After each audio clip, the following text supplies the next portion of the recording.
अस्सलाम वालेकुम and welcome viewers. आज की वीडियो में हम आपको बताने जा रहे हैं कि अगर आप एसईओ के लिए कंटेंट राइटिंग करना चाहते हैं तो उसमें आपको किन किन चीज़ों का ख्याल रखना चाहिए।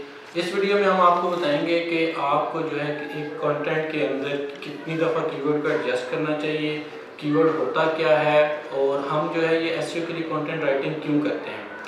इस वीडियो में हम आपको ये भी बताएंगे कि आप जो है कौन से डिफरेंट फ्री और पेड टूल्स यूज़ करके प्लेजरिज्म को चेक कर सकते हैं कि जो आपने कंटेंट लिखा है उसके अंदर प्लेजरिज्म है या नहीं। और इसके अलावा इस वीडियो में हम ये भी देखेंगे कि हम किस तरीके से ग्रामरली के एक्सटेंशन को यूज़ करके अपनी ग्रामर की मिस्टेक्स को कम से कम कर सकते हैं और अपने कंटेंट को अच्छा बना सकते हैं। क्योंकि कंटेंट राइटिंग ज़्यादातर जो आपको 80-90% लोग जो आपसे कंटेंट राइटिंग कराएँगे वो एसईओ के लिए कराएँगे। तो उसके लिए आपको ये पता होना ज़रूरी है कि एसईओ है क्या? तो SEO stands for search engine optimization. Search engine optimization में आपने अपनी वेबसाइट को गूगल के ऊपर रैंक कराना होता है। तो जब आप अपनी वेबसाइट को गूगल के ऊपर रैंक कराते हैं, तो उससे क्या होता है कि आपको ऑर्गेनिक विज़िटर्स मिलते हैं। अ, अच्छा, गूगल जो है एक सर्च इंजन है, तो बेसिकली जो एसईओ है वो ऑल ओवर मतलब मैक्सिमम सर्च इंजन्स के लिए है। तो जब हम सर्च इंजन्स की बात करते हैं तो हम जो है वो हमेशा गूगल की बात क्यों करते हैं? क्योंकि जो आपकी ऑर्गेनिक ट्रैफ़िक है, यानी जो सर्च इंजन से ट्रैफ़िक आ रही होती है उसका 90% जो होता है वो आपका गूगल से 99% गूगल से आ रहा होता है, और 1% जो बाकी बिंग हो गया, याहू हो गया, ये सारे हैं। तो जब भी आपने कोई चीज़ फाइंड करनी होती है, कुछ आपको इन्फॉर्मेटिव चीज़ चाहिए होती है, आपने कोई कंटेंट या कोई प्रोडक्ट सर्च करनी होती है, कोई इन्फॉर्मेटिव चीज़ आपने कोई इन्फॉर्मेशन किसी चीज़ की आपको चाहिए होती है, तो आप गूगल में जाके क्वेरी सर्च करते हैं, एक लाइन डालते हैं या कुछ वर्ड्स लिखते हैं, तो उसको हमारी एसईओ की टर्म में कीवर्ड बोलते हैं। तो आपको जो है कंटेंट राइटिंग के लिए या एसईओ की कंटेंट राइटिंग के लिए सबसे पहले जो चीज़ पता होनी चाहिए वो है कीवर्ड की। कीवर्ड क्या होता है? जैसे मिसाल के तौर पे मुझे अगर अपनी वेबसाइट बनवानी है, तो मैं गूगल में जाके लिखूँगा, मैं इस्लामाबाद में रह रहा हूँ, तो मैं लिखूँगा वेब डेवलपमेंट कंपनी इन इस्लामाबाद। तो बेसिकली ये मेरा कीवर्ड है। जब मैंने ये सर्च किया, तो इसके अगेंस्ट जितनी भी ये वेबसाइट्स नीचे आ रही होती हैं ना, ये बेसिकली एसईओ से आ रही होती हैं। तो इसमें ये जो डिफरेंट वेबसाइट्स आ रही हैं, ये आ रही हैं अगेंस्ट दिस कीवर्ड। तो जब हम इस कीवर्ड को टॉप रैंक कराएँगे, पहले नंबर पे लेके आएँगे, तो जब भी कोई बंदा ये कीवर्ड सर्च करेगा, तो हमारा कीवर्ड जो है वो टॉप पे आएगा। इसमें अगर मैं जो इस तरह भी सर्च कर सकता हूँ कि सॉफ्टवेयर हाउस इन इस्लामाबाद के, मुझे अगर कोई वेबसाइट बनानी है, कोई सॉफ्टवेयर बनवाना है, तो मैं देखूँगा कि इस्लामाबाद में कौन-कौन से सॉफ्टवेयर हाउसेज़ हैं। तो उसके लिए मैं कीवर्ड सर्च करता हूँ, तो वो सॉफ्टवेयर हाउस इन इस्लामाबाद आता है। तो इसमें ये देखिए मेरी कंपनी तीसरे नंबर पे आ रही है, डायनामोलॉजिक सॉल्यूशंस। तो हमारे जो है अल्हम्दुलिल्लाह 15 कीवर्ड्स जो हैं वो पहली पोज़ीशन पे आते हैं पाकिस्तान में against these sort of this different keywords. उसमें एसईओ से रिलेटेड भी हैं, SEO services, web development, mobile app development, और इस तरह के कीवर्ड्स पे हम पहले नंबर पे रैंक करा रहे हैं। और डिजिटल मार्केटिंग सर्विसेज़ जो है उसमें हम सेकंड नंबर पे हैं। खैर आगे चलते हैं। तो बेसिकली ये जो प्रोसेस है, ये वेबसाइट्स किस तरीके से टॉप पे आती है, तो उसके पीछे लॉजिक ये होती है कि गूगल सर्च इंजन की ये रिक्वायरमेंट है कि आप अपनी वेबसाइट पे डिफरेंट वेबसाइट से लिंक लें। आप जितने ज़्यादा number of backlink different site से लेते हैं, तो हर एक लिंक आपके लिए एक वोट की तौर पे काउंट होता है। तो जितने ज़्यादा नंबर ऑफ वोट्स आप ले रहे होते हैं, यानी जितने ज़्यादा नंबर ऑफ बैकलिंक्स आप ले रहे होते हैं, तो हर बैकलिंक आपके लिए एक वोट काउंट होता है। तो जितने अच्छे रेलेवेंट साइट से और ऐसी साइट जिन पे ऑलरेडी ट्रैफ़िक है, ऐसी साइट से आप लिंक ले रहे होते हैं, तो वो आपकी वेबसाइट को प्रमोट करने में हेल्पफुल रहता है। जैसे मिसाल के तौर मैंने आपको दिखाया कि डायनामोलॉजिक सॉल्यूशंस वाली वेबसाइट जो है, ये अभी यहाँ पे 3rd पोज़ीशन पे रैंक करा रही है। तो मुझे ये देखना हो कि ये किस बेस पे जो है वो 3rd पोज़ीशन पे रैंक करा रही है। तो उसके लिए जो है हमारे पास डिफरेंट पेड टूल्स हैं मार्केट में ना, जिनकी बेस पे हम देख सकते हैं। तो उसमें से जो एक वन ऑफ मोस्ट फेमस है वो है आरिफ वाला टूल ना, इसको एचरेफ भी बोलते हैं और AHREFS भी बोलते हैं, क्योंकि ये डिफरेंट इसकी टर्मिनोलॉजीज़ हैं, इसके ऑब्जर्वेशंस हैं, तो उसके लिए जो है कोई प्रॉपर वर्ड नहीं है। तो क्योंकि वो AHREFS बोलने की बजाय इसको एचरेफ ज़्यादातर प्रोनाउंस किया जाता है। इसके अलावा SCM ब्रश है, मोज का टूल है, तो ये डिफरेंट टूल्स हैं जिनके थ्रू आप जो है इसको आप अपनी वेबसाइट्स को एनालाइज कर सकते हैं। आप देखें ये हमारी वेबसाइट डायनामोलॉजिक सॉल्यूशन है, इसकी DR जो होती है डोमेन रेट का मतलब होता है कि 0 आउट ऑफ 100 स्कोर है, जितना ज़्यादा आपका स्कोर होता है उसका मतलब होता है कि आपकी वेबसाइट इतनी अच्छी है। हमारा स्कोर 65 है, हमारे 605 ऑर्गेनिक कीवर्ड्स हैं और ये है रेफरिंग डोमेन्स का मतलब हमने 661 साइट से लिंक लिए हुए हैं और उसमें हमने 3000 प्लस इन 661 साइट से हमें 3000 प्लस डिफरेंट बैकलिंक्स मिल रहे हैं। तो अब आहिस्ता-आहिस्ता मैं आऊँगा कंटेंट वाली साइड पे कि इसका कंटेंट राइटिंग के साथ क्या लिंक है, मैं ये सारी चीज़ें आपको क्यों बता रहा हूँ। बेसिकली ये जो 661 बैकलिंक्स आ रहे हैं, ये बैकलिंक्स हम डिफरेंट टेक्निक्स के साथ लेते हैं। जिन डिफरेंट टेक्निक्स के साथ हम लेते हैं, उनमें जो सबसे बेस्ट प्रैक्टिस है, वो होती है कि हम अपने कंटेंट राइटर से कंटेंट लिखवा के उनको हम डिफरेंट साइट्स पे पब्लिश करते हैं। ये मैंने एक्सटर्नल लिंक खोला 5 essential software solution you need to run remote. इसमें ये आर्टिकल आया, ठीक है। इस आर्टिकल के अंदर आप देखें 5 essential software solutions you need to run a remote business. इसमें एक ये सॉफ्टवेयर सॉल्यूशंस का लिंक जा रहा है, एक कोई मोंडे टाइप वेबसाइट है उसको एक कमर्शियल IT सॉल्यूशंस का लिंक जा रहा है। इस तरीके से अगर मैं डाउनलोड जाऊँ तो आप देखें ये एंड में जो ऑथर बायो है उसमें मेरा नाम आ रहा है, Numan is a digital marketing expert from Dynamologic solution. अब ये मेरी कंपनी का ब्रांड नेम है, उसके अगेंस्ट हमारी वेबसाइट को लिंक मिला हुआ। अगर मैं इस पे क्लिक करता हूँ ना तो आप देखिए मेरी वेबसाइट का लिंक खुल गया। बेसिकली जो एसईओ कंटेंट हमें चाहिए होता है उसमें हमने यही करना होता है कि जो हमारी अपनी वेबसाइट होती है उसके कीवर्ड्स को आपने इन कंटेंट्स के अंदर टारगेट करना होता है। जब आपको कोई कीवर्ड दे दिया जाता है, जैसे मिसाल के तौर पे आपको एक कीवर्ड दे दिया जाता है और कहते हैं, आपको कहा जाता है कि आप लिखें सॉफ्टवेयर हाउस इन इस्लामाबाद। तो अब सॉफ्टवेयर लाज़मी नहीं टॉपिक सॉफ्टवेयर हाउस ही हो, कीवर्ड उसके अंदर सॉफ्टवेयर हाउस होगा, लेकिन जो टॉपिक होगा वो ऐसा होगा जो कि सॉफ्टवेयर हाउस वाले उस तरह की कोई सर्विसेज दे रहे हैं। जैसे मिसाल के तौर पे ई-कॉमर्स की वेबसाइट्स हम बना रहे हैं, मोबाइल ऐप्स हम बना रहे हैं, एसईओ की सर्विसेज हम दे रहे हैं। इनमें से किसी चीज़ पे कोई भी हम जो है वो टिप्स दे सकते हैं और उसके बाद फिर उसके अंदर अपने उस कीवर्ड को हमने उस तरीके से इतने उससे खूबसूरती से एडजस्ट करना है कि ऐसा लगे कि हम इसी के बारे में बात कर रहे थे। जैसे यहाँ पे ये देखें ये हुआ है।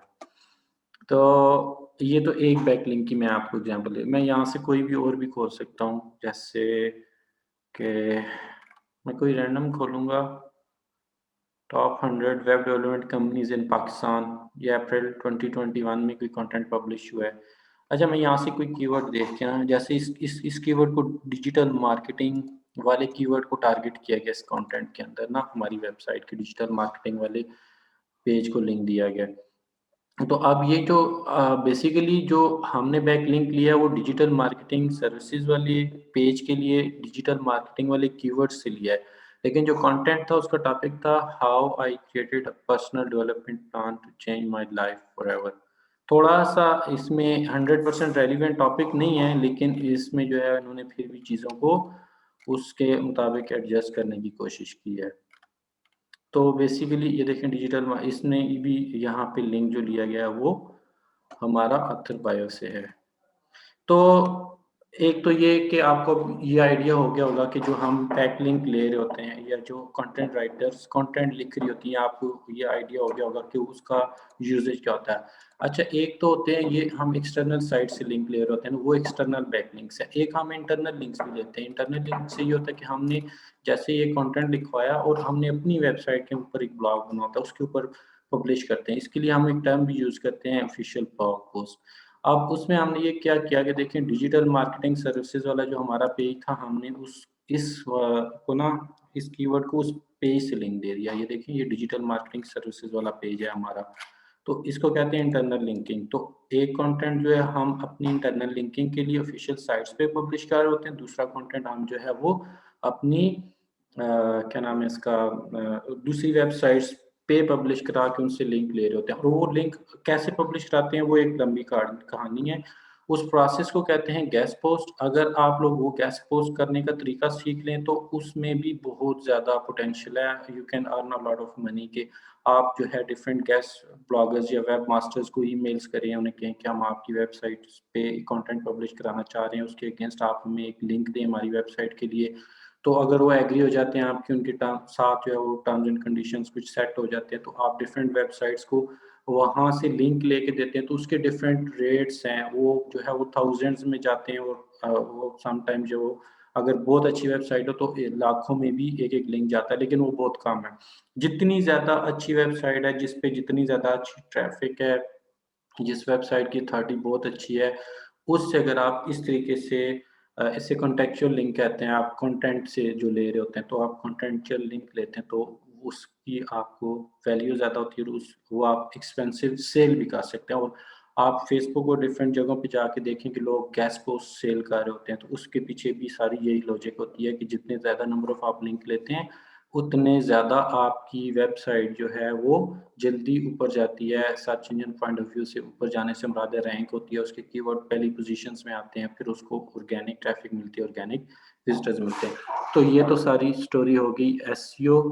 पहले के एसईओ क्या है, एसईओ में कंटेंट क्यों लिखवाया जाता है और कंटेंट के अंदर कीवर्ड्स को किस तरह एडजस्ट किया जाता है। अब जब एक चीज़ जो आप जब आप कंटेंट राइटिंग स्टार्ट करें तो आप हमेशा ना अपने पास ये ग्रामरली की एक्सटेंशन है, ये फ्री में भी है और आप पेड भी ले सकते हैं। आप जो है इस तरह अपने पास ग्रामरली की एक्सटेंशन खोलिए करें, फ्री वाली भी बहुत अच्छी है। और आप इसके अंदर ना जो भी आपने लिखना हो ग्रामरली की एक्सटेंशन के अंदर ही लिखा करें। जैसे ये मेरे पास एक रैंडम कंटेंट पड़ा हुआ है, मैं इसको इसके अंदर पेस्ट करता हूँ।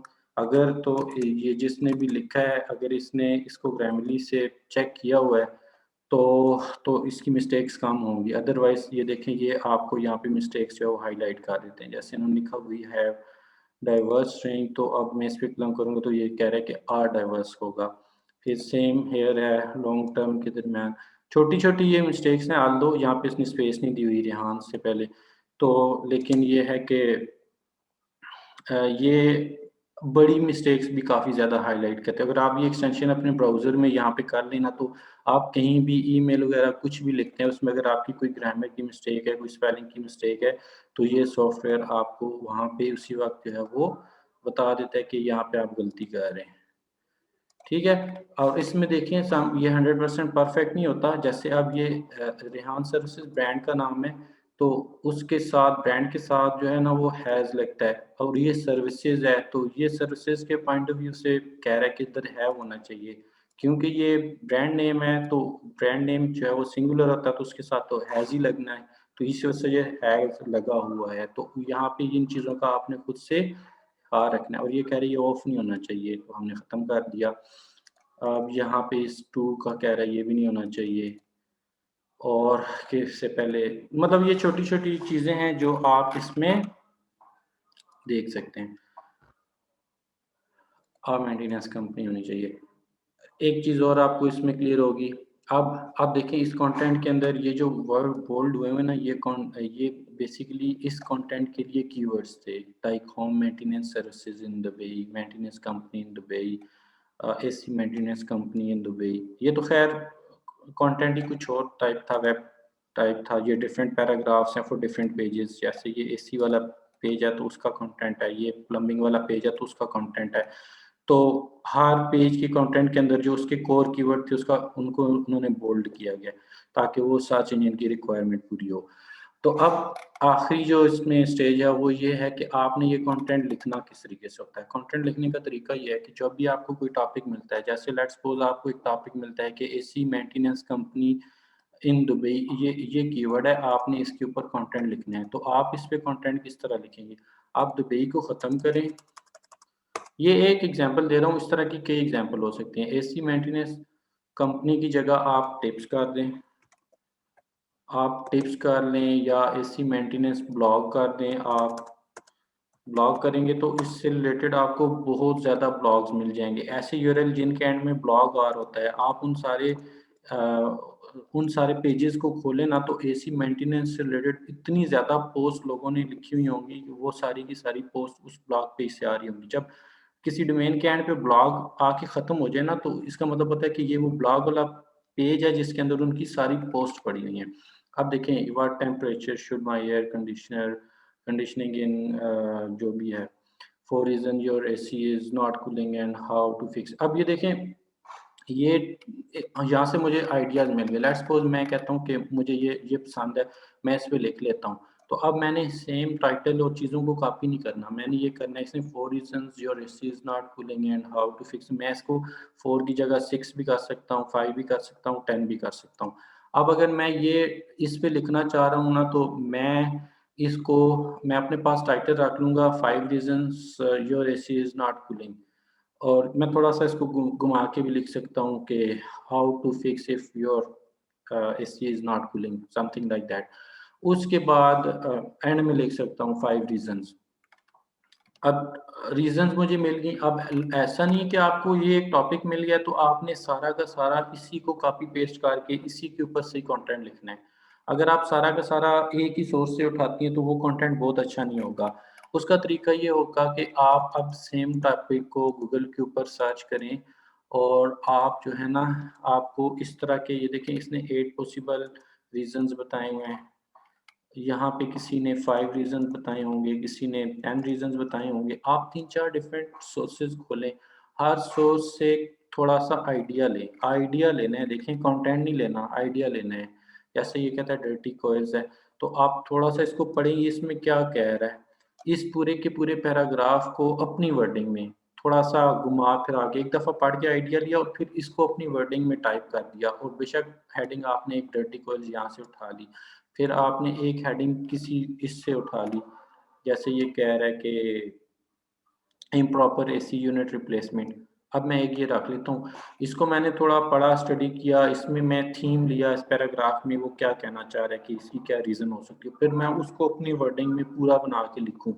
अब इस तरीके से मैं डिफरेंट 3-4 सोर्सेज़ से ना मैं डिफरेंट हेडिंग से कंटेंट उठाऊँ और उसके बाद मैं उन हेडिंग्स को जो है अपने पास जब लिखूँगा, लेट्स सपोज़ मैंने टॉपिक रख लिया था 5, मैंने 5 टिप्स रखी। तो अगर मैंने 5 टिप्स रखी हैं, तो 10 मिनट रह गए हैं मीटिंग एंड होने में, तो वो जो 5 टिप्स हैं, मैं डिफरेंट अगर 5 सोर्सेज़ से उठा के रखूँगा ना, तो that would be a perfect content. और आपने ये भी मेक श्योर करना है कि आपका कंटेंट अ, सॉरी प्लेजराइज़ ना हो। उसके लिए डिफरेंट टूल्स हैं, कुछ फ्री हैं, कुछ प्रीमियम हैं। प्रीमियम में जो सबसे अच्छा और ज़्यादा यूज़ होने वाले वो ख़ैर फ्री, आप फ़िलहाल फ्री में भी यूज़ कर सकती हैं। नंबर ऑफ टूल्स हैं, आप गूगल में सिंपली लिखें फ्री प्लेजरिज़्म, ये देखें प्लेजरिज़्म चेकर, इसमें स्मॉल एसईओ टूल का आएगा, वो इतना अच्छा नहीं है, लेकिन ये क्या एटलीस्ट आपको आइडिया दे देता है। तो आप जब कंटेंट अपना लिख लें उसके बाद आप उसको यहाँ पे पेस्ट करें, तो ये आपको बता देगा कि अगर आपके कंटेंट के अंदर प्लेजरिज्म यानी कि डुप्लीकेट कंटेंट तो नहीं आ रहा, जिन सोर्सेस से को आपने फॉलो करके जिनसे आपने कंटेंट लिखा है कहीं वहीं से वो सेम एज इट इज़ तो पैराग्राफ नहीं आ रहे। अगर ऐसे आ रहे हुए तो फिर वो आपका कंटेंट रिजेक्ट हो जाना है। और इसमें एक चीज़ और भी होती है कि जो आपका, सॉरी मैंने ग्रामर चेक कर ली, प्लेजरिज्म चेक करना। इसमें एक चीज़ और भी होती है कि जो आपका कंटेंट होता है ना,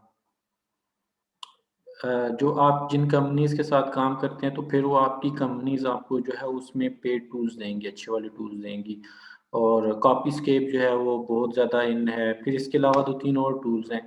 तो उसमें अगर आप कंटेंट चेक करेंगी तो वो फिर आपको सही वाला बताएगा कि आपका कंटेंट कहीं से प्लेजराइज़ तो नहीं है। तो एक दफ़ा आप जिसके लिए कंटेंट लिख रहे हैं उसको फॉरवर्ड करने से पहले आपने सबसे पहले कंटेंट लिखा, उसके अंदर आपने कीवर्ड्स को एडजस्ट किया, फिर कीवर्ड को एडजस्ट करने के बाद आपने उसको ग्रामरली में के ग्रामरली की एक्सटेंशन में ऐड करना है, वहाँ से आपने अपनी ग्रामर को चेक करना है और कोशिश करना है, मेक श्योर करना है, यहाँ पे देखिए स्कोर आ रहा था, ये 60 है, ये अभी गंदा स्कोर है, इसको 80 प्लस लेके जाना है ओवरऑल स्कोर को, ठीक है? अब मैं जैसे-जैसे इन चीज़ों को फिक्स करता रहूँगा ना, तो ये स्कोर बढ़ता रहेगा। ये देखें 63 हो गया, दी कंट्री होना चाहिए, कंट्री होना चाहिए। अब मैं ये किया, अब देखें 65 हो जाएगा।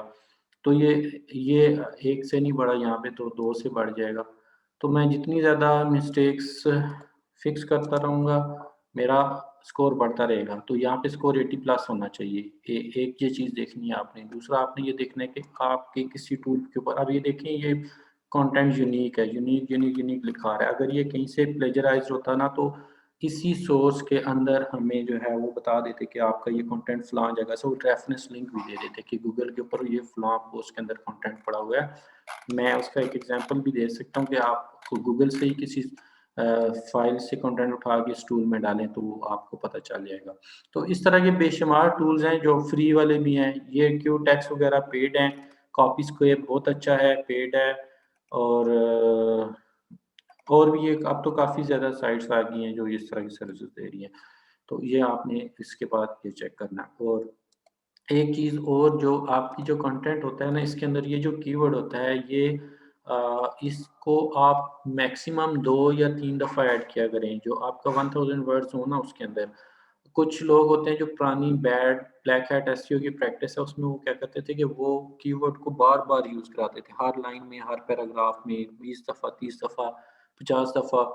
तो ताकि, क्योंकि सर्च इंजन तो यहीं से कंटेंट से कीवर्ड्स को रीड करके आता है ना, तो अब इन चीज़ों को सर्च इंजन जो है वो इसको कहते हैं कीवर्ड स्टफिंग। ये कीवर्ड स्टफिंग में आता है।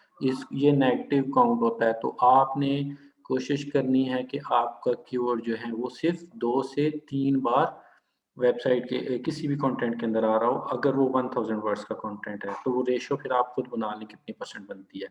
और that's it from my side. ये कंटेंट राइटिंग से रिलेटेड यही मेन टिप्स हैं। अब अगर आप में से किसी का कोई क्वेश्चन है, तो आप मुझे पूछ सकते हैं।